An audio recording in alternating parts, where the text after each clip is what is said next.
In today's video, I'm going to teach you how to change the language in Visual Studio Code. Before we begin, make sure you have Visual Studio Code open on your computer.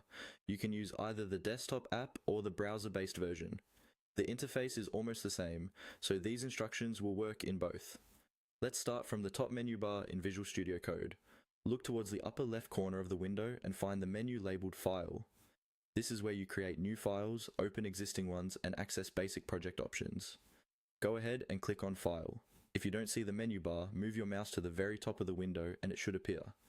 Once you click File, a drop-down menu will open. From this list, choose the option that says New File.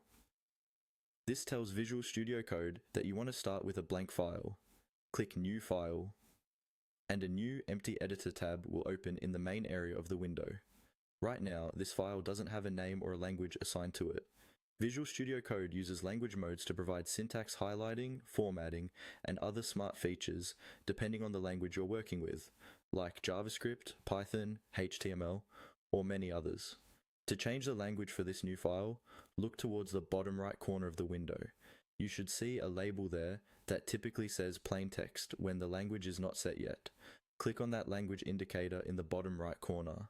When you click it, a panel will appear, usually from the top or center of the screen, showing a list of available languages. This is where you select the language mode you want to use for the current file.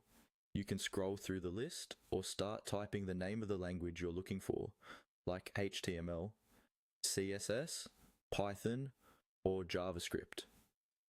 As you type, Visual Studio Code filters the list to help you find the correct one quickly.